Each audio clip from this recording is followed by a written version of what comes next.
Bienvenue chez MTB Cooking. Aujourd'hui, on partage une recette d'une sauce d'ossobuco que l'on peut servir dans plusieurs manières et on va vous montrer deux manières dans cette vidéo. D'abord, il faut prendre des tomates concassées hachées avec leur jus dans une grande boîte. On va aussi prendre de l'ossobuco de veau et on va le faire dorer dans une poêle chaude avec de l'huile et on va saler et poivrer la viande et la rendre bien dorée sur la surface. Voilà, on va faire ça en plusieurs lots pour ne pas trop ajouter à la poêle en une fois. Après, on peut prendre le même gras de la viande et ajouter des oignons coupés. Ici, on a utilisé un mixeur pour les faire hacher. Mais on va attendre que les oignons soient bien doux et aussi un peu dorés. Et après, on peut utiliser la même poêle pour faire dorer les carottes et ajouter un peu plus d'huile pour faire frire l'ail émincé. Voilà, on veut juste que ça commence à dorer un peu avant d'ajouter du concentré de tomates ainsi que la grande boîte de tomates concassées que l'on avait déjà montré. Il y a 2 kg et 400 g dans cette grande boîte, mais on fait aussi une grande quantité ici. Dans de l'huile, on peut chauffer des épices. Et ici, on a du cumin, on a de l'origan, on a du paprika et du chili, si on le souhaite, ou du piment. Après, on peut ajouter un bouillon de bœuf, c'est ce qu'on utilise ici. Et après, on va mettre les épices avec le bouillon dans la sauce tomate. Ici, on a mis les oignons au-dessus des ossobuco dorés. Et on fait pareil avec la sauce. On la met sur la viande comme ça. On couvre avec de l'aluminium et on met au four pendant 4 heures à 150 degrés Celsius. Ici, on a des haricots pinto qui ont trempé dans de l'eau froide pendant 12 heures. Et on va maintenant faire bouillir et faire cuire les haricots.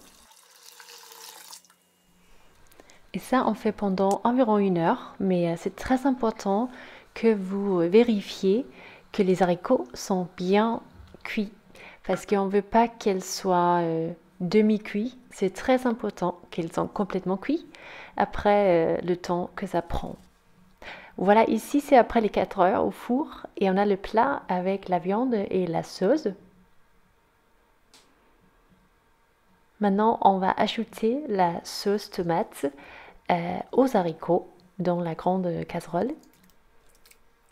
On va pas mettre la viande, ça on va juste faire couper un petit peu en petits morceaux avant de l'ajouter.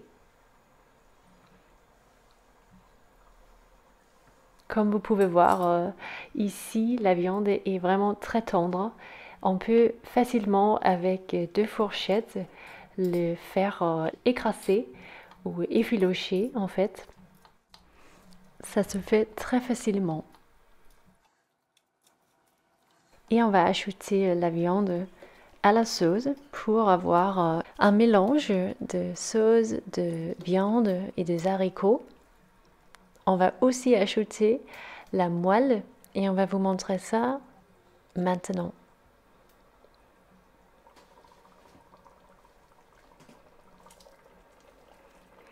Ça, c'est une très belle manière de bien disperser la viande dans toute la sauce.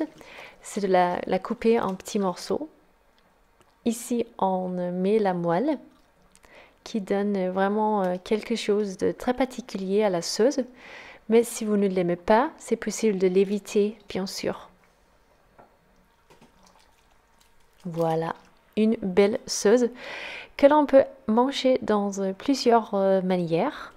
On va vous montrer comment on a souhaité de la servir. Ici avec du riz, on a servi la sauce avec un peu de piment frais, chili, pour ce côté un petit peu plus oui, pimenté. Parce qu'ici, on a fait aussi le plat pour un enfant et on n'a pas pu mettre trop de piment.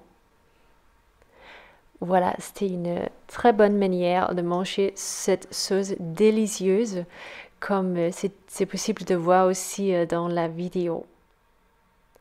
On va vous montrer aussi une autre manière. Et d'abord, on va faire une mayonnaise mélangée avec une sauce pimentée. Une sauce pimentée avec du chipotle, c'est du piment fumé. Et on met aussi de la crème fraîche épaisse. Du coup, on va faire un peu à la mexicaine ici.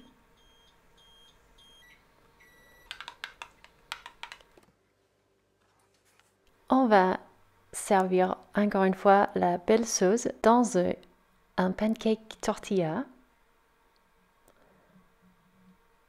avec un peu de laitue, avec des jalapenos et des chips tortilla pour un crunch. On ajoute des oignons rouges confits ainsi que du guacamole et la sauce du chipotle avec aussi de la coriandre fraîche.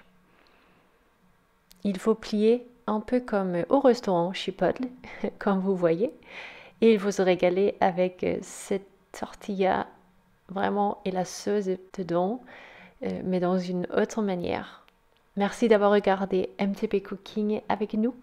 Abonnez-vous à notre chaîne s'il vous plaît, si vous ne le faites pas encore. Et on vous dit à très très bientôt dans encore une vidéo. Salut!